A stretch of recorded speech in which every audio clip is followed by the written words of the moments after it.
Some of the areas are really dusty, so that's why I usually wear my pants, even though it's pretty hot. But look at that. It is covered in dust. Pretty neat. And they kind of grow into like big balls like that.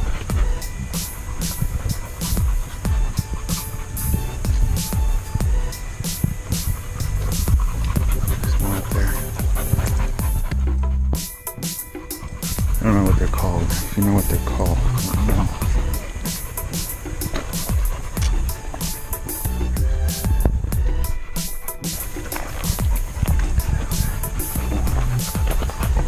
Cool, huh? It's pretty cool.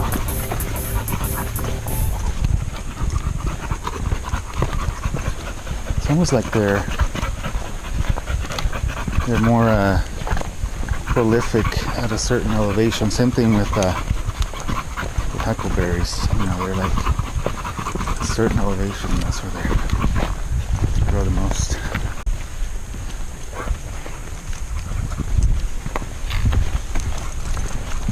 Beauties. Look at that. See all the flowers, Kimber? Can you smell them?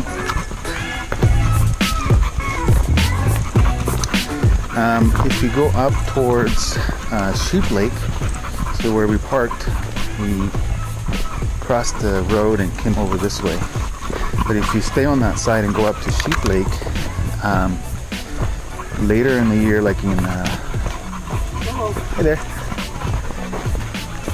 August, or yeah, probably late August, there's huckleberries all over the trail on the other side. I don't know if there's any on this side over here. I haven't seen any. But yeah, if you hit it just right, you can pick huckleberries. Have a snack. And they're loaded too.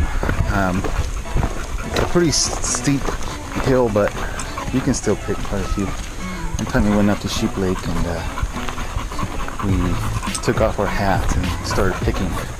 And we actually picked like maybe, I don't know, a quart or something.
So, update. Mosquitoes are horrible. So we had some nets. They look silly, but they work. And we stopped to put on some more repellent, long sleeve pants, and they're still biting through all the layers, so they're pretty bad. I'm trying to get out of the swamp and look for drier, higher ground. Hopefully they're It'll be better up higher. And hopefully we have some nets that we're gonna use, so we'll see how that works. Kimbo. Kimbo.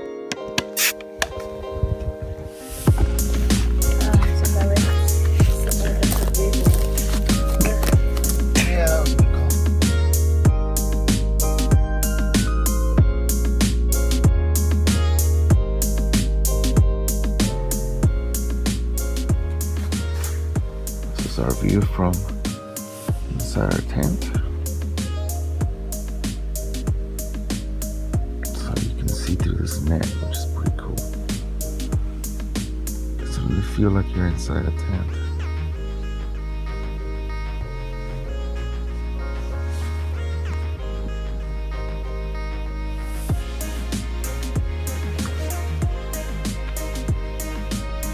Alright, check it out, y'all. We're camping out here, somewhere tucked in the woods in there. We don't even have a campsite, we're just in the bush. But look at some of the views right here. Amazing. A nice little valley. We hiked somewhere through there. I don't even know which way we came. Anyway, we're looking for a tree to hang our bear bag. There's a little meadow over there. We could have camped there. We camped a little bit further down. But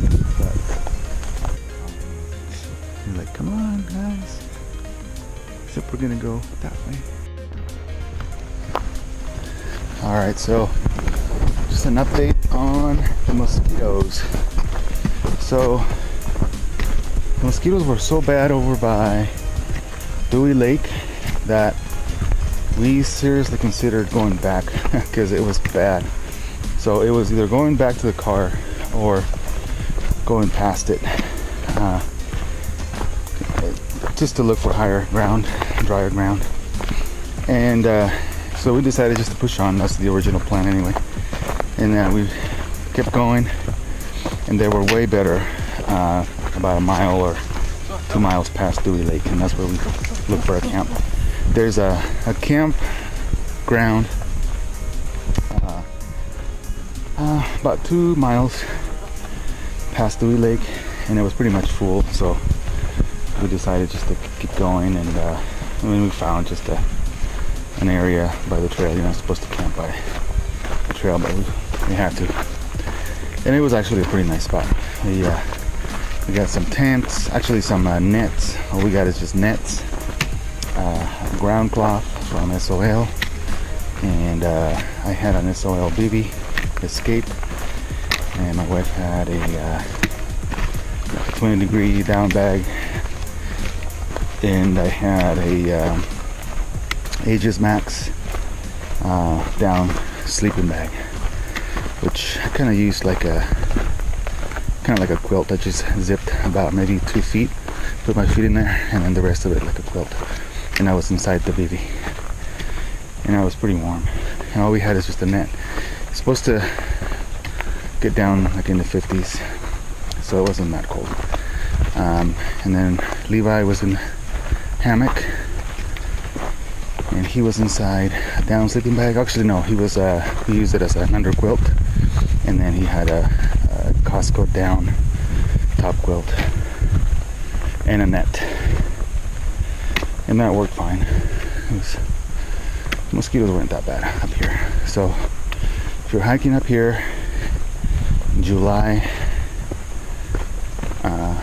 you go by Dewey Lake and you're thinking about camping there, man, you better be ready for mosquitoes with, a few systems, not just bug spray. You should probably spray your clothing, your tent, and bring good repellent. We have a couple of bug sprays.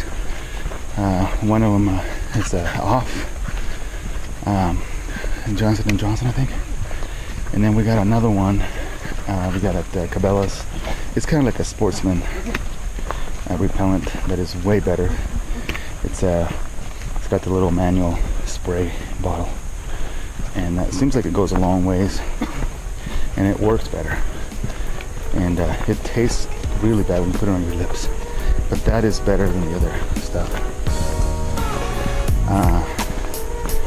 We have some bug nets for our heads. They're like hats, and that seemed to work too. Anyway, hiking poles. I got some Cascade Mountain Tech from Costco. They work great. Highly recommend them. They have the cork handles. 30 and minutes completed. You covered they're the carbon fiber, so they're super light. 5 miles. And Your current speed is 3.2. and I'm wearing a silly hat with the sunshade in the back. Especially right now, we're walking like away from the sun, so our sun's on our backs. And this seems to work. You can also use like a bandana or something, and of course sunscreen. So we're heading back. There's a river crossing. Let him drink water though.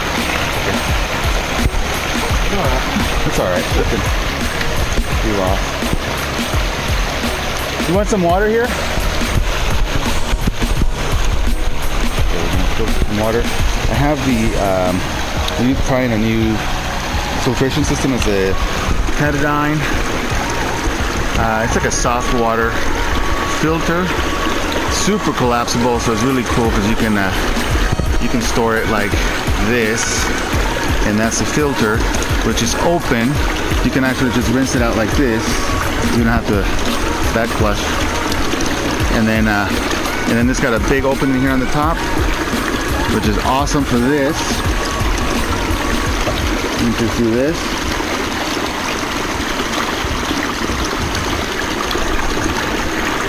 And you can actually just take it like that in your backpack and just drink it out of that.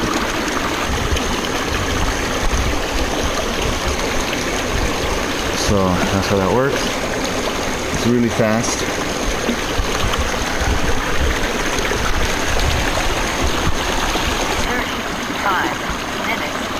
Alright. So that's how fast it filters. There's the mountain.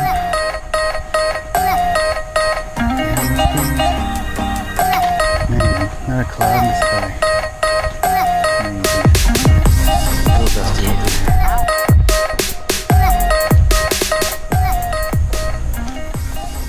So this is Saturday morning, so there's lots of people. See expected.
Get a bee.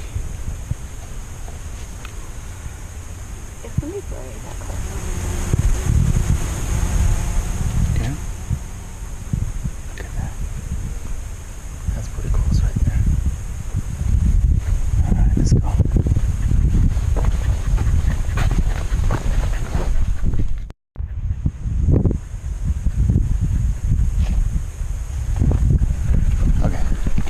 Vámonos.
Ooh, that's